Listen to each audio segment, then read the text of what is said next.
एक लड़की खरीदारी के लिए बाजार गई थी, उसे सैंडल लेनी थी और जब वो दुकान पर पहुंची तो दुकान का एक कर्मचारी जिसका नाम मोहम्मद उमेर है, वो उसे नया स्टॉक आने की बात बोलकर दुकान के ऊपरी मंजिल पर ले गया और पहाड़ की इस लड़की को अकेला पाकर उसके साथ गंदी हरकत करने लगा। फिर उस लड़की ने जैसे तैसे खुद को बचाया और आरोपी को धक्का देकर वह दुकान से भाग निकली। यह दुकान देहरादून के पलटेर ने जब यह हरकत की तो उस वक्त वो इतना बेखौफ था कि मानो उसका कोई कुछ नहीं बिगाड़ सकता। फिर लड़की जब जान बचाकर बाहर आई तो उसने शोर मचाया और उसकी आवाज सुनकर आसपास के दुकानदार वहां जमा हो गए।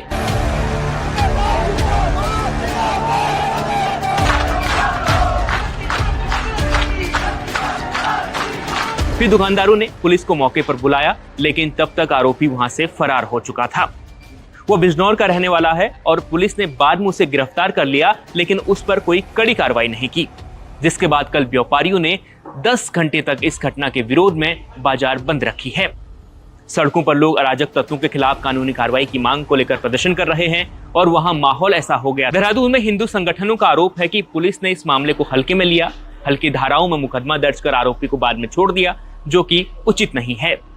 वहीं दूसरी तरफ हिंदू संगठनों ने कहा कि जिस जगह पर वह दुकान है वहां पहले भी ऐसी हरकतें हो चुकी हैं और कड़ी कार्रवाई नहीं होने के कारण ही ऐसी हरकतें लगातार देहरादून में बढ़ रही हैं।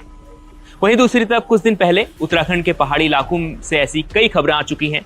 पिछले 1 साल के भीतर उत्तराखंड में दर्जनों ऐसे मामले आए हैं जिसमें बाहरी प्रदेशों से आकर मुस्लिम युवक छेड़छाड़ की घटना को अंजाम देते हैं, फिर वहां से भाग जाते हैं और वहां तनाव की स्थिति पैदा हो जाती है। पिछले साल पुरोला में जो हुआ वो इसका सब हंगामे और नारेबाजी की ये तस्वीरें उत्तराखंड की राजधानी देहरादून की हैं। छात्रा से छेड़छाड़ मामले पर आरोपी के खिलाफ कार्रवाई न होने से नाराज दून वैली व्यापार मंडल के व्यापारियों ने सोमवार को पलटन बाजार बंद कर जोरदार प्रदर्शन किया।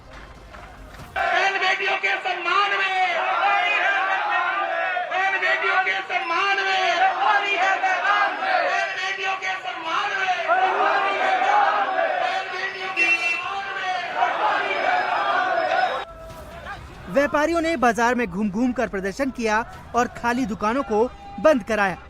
घंटों तक सैकड़ों व्यापारी पलटन बाजार में हंगामा और नारेबाजी करते रहे।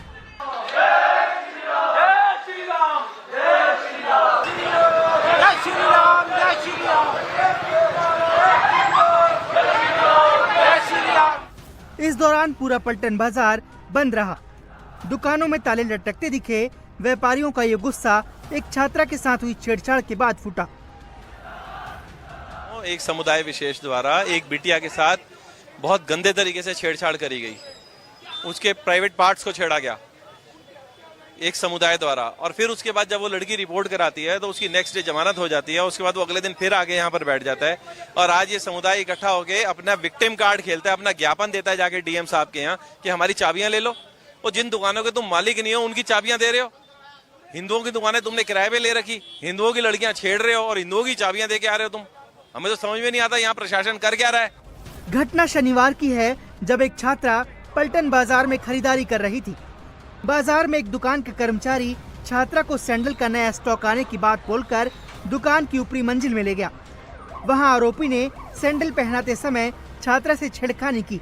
पीड़िता की शिकायत के बाद पुलिस ने आरोपी को गिरफ्तार कर लिया, लेकिन अगले ही दिन आरोपी को जमानत मिल गई। हमारा विरोध ये था कि जिस प्रकार से मतलब इतनी बड़ी घटना के बाद उन्हें अगले दिन ही जमानत मिल गई, उससे क्या मैसेज जाएगा क्या? और दूसरा आदमी तो सोचेगा यार आज हमने करा, कल हमें जमानत मिल जाएगी, हम अपने घर जाके बैठेंगे। तो इस प्रकार से जो चीजें हैं उसके लिए कुछ उचित धाराओं में मुकदमा हो जिससे कि उसे जमानत न मिले जल्दी से।